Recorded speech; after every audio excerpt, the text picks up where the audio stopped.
രാഹുൽ മാങ്കൂട്ടത്തിനെതിരെ പരാതി നൽകിയ യുവതിക്കെതിരെ സൈബർ ആക്രമണത്തിൽ നടപടി. രാഹുൽ ഈശ്വറിനെ ചോദ്യം ചെയ്യുന്നു. രാഹുൽ ഈശ്വർ കസ്റ്റഡിയിലെന്നാണ് സൂചന.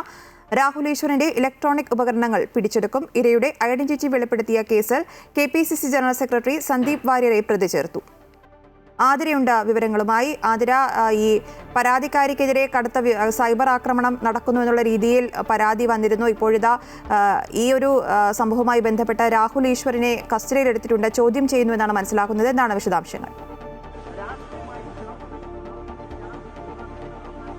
അശ്വതി, രാഹുൽ മാങ്കൂട്ടത്തിനെതിരായ പീഡന പരാതിയിൽ ഈ യുവതിയുടെ, അതായത് ഈ പരാതിക്കാരിയുടെ ഈ ഐഡന്റിറ്റി വെളിപ്പെടുത്തുന്ന തരത്തിൽ വലിയ രീതിയിൽ സൈബർ ആക്രമണം നടത്തുന്നു എന്നതിലൊക്കെ തന്നെ കേന്ദ്രീകരിച്ചുകൊണ്ടാണ് ഇപ്പോൾ നിലവിൽ സൈബർ പോലീസ് കേസെടുത്തിരിക്കുന്നത്. ഇതിൽ നടപടി ഉണ്ടായിരിക്കുകയാണ്. രാഹുൽ ഈശ്വർ കഴിഞ്ഞ ദിവസങ്ങളിലൊക്കെ തന്നെ വലിയ രീതിയിൽ സാമൂഹ്യ മാധ്യമങ്ങളിൽ ഉൾപ്പെടെ ഈ ഇരയുടെ ഐഡന്റിറ്റി വെളിപ്പെടുത്തുന്ന തരത്തിൽ ഇത്തരത്തിൽ സാമൂഹ്യ മാധ്യമങ്ങളിൽ പോസ്റ്റുകൾ ഉൾപ്പെടെ നടത്തിയിരുന്നു. ഇതിനെതിരെയാണ് ഇപ്പോൾ ഏതായാലും നടപടി ഉണ്ടായിരിക്കുന്നത്. ഈ ഐഡന്റിറ്റി വെളിപ്പെടുത്തിയ കേസിൽ KPCC ജനറൽ സെക്രട്ടറി സന്ദീപ് വാര്യരെയും പ്രതി ചേർത്തിട്ടുണ്ട്. കേസിൽ സന്ദീപ് വാര്യർ 4ാം പ്രതിയാണ്.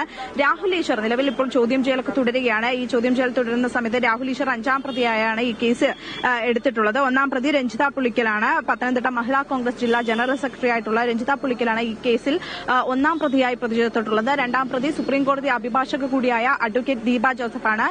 3ാം പ്രതിയും ദീപ ജോസഫ് എന്ന് പറയുന്ന ഒരു വ്യക്തിയാണ്. ഇത്തരത്തിൽ 5 പ്രതികളെ ഉൾപ്പെടുത്തിക്കൊണ്ടാണ് ഈ ഐഡന്റിറ്റി വെളിപ്പെടുത്തി എന്ന തരത്തിൽ എന്ന പരാതിയിൽ ഇപ്പോൾ നിലവിൽ കേസ് ഏതായാലും രജിസ്റ്റർ ചെയ്തിട്ടുള്ളത്. ഈ തിരുവനന്തപുരത്തെ AR ക്യാമ്പിൽ നിലവിൽ രാഹുൽ ഈശ്വറിനെ ചോദ്യം ചെയ്തുകൊണ്ടിരിക്കുകയാണ്. ഏകദേശം 4:30 കൂടിയാണ് രാഹുൽ ഈശ്വറിന്റെ തിരുവനന്തപുരത്തെ വീട്ടിലെത്തി പോലീസ് ഇത്തരത്തിൽ രാഹുൽ ഈശ്വറിനെ കസ്റ്റഡിയിലെടുക്കുന്നത്.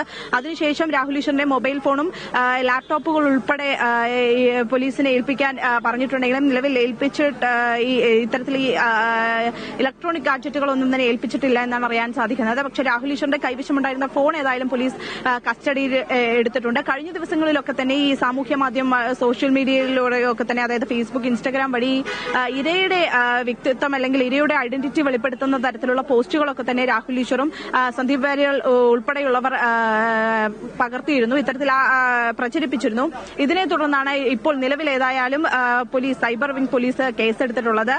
IT ആക്ട് പ്രകാരമുള്ള കേസാണ് നിലവിൽ രജിസ്റ്റർ ചെയ്തിട്ടുള്ളത് എന്നാണ് അറിയാൻ സാധിക്കുന്നത്. ഏതായാലും ഈ സുപ്രീം കോടതിയുടെ ഈ മാനദണ്ഡങ്ങളൊക്കെ തന്നെ ലംഘിച്ചുകൊണ്ടാണ് ഇത്തരത്തിൽ ഈ പരാതിക്കാരിയുടെ ഐഡന്റിറ്റി വെളിപ്പെടുത്തിയിരിക്കുന്നത്. അതുകൊണ്ട് തന്നെ നിലവിൽ ഏതായാലും ഈ ഒരുപക്ഷെ രാഹുൽ ഈശ്വറിന്റെ അറസ്റ്റിലേക്കൊക്കെ തന്നെ കടക്കാനുള്ള ഒരു സാധ്യതയും നിലവിൽ ഏതായാലും മുന്നിൽ കാണുന്നുണ്ട്. സന്ദീപ് വാര്യരെ ഉൾപ്പെടെ കസ്റ്റഡിയിലെടുക്കാനുള്ള ഒരു നീക്കവും അന്വേഷണ സംഘം നടത്തുന്നുണ്ട് എന്നാണ് അറിയാൻ സാധിക്കുന്നത്. നിലവിൽ ഏതായാലും രാഹുൽ ഈശ്വറിനെ നിലവിൽ ഈ AR ക്യാമ്പിൽ ചോദ്യം ചെയ്യൽ തുടരുകയാണ്.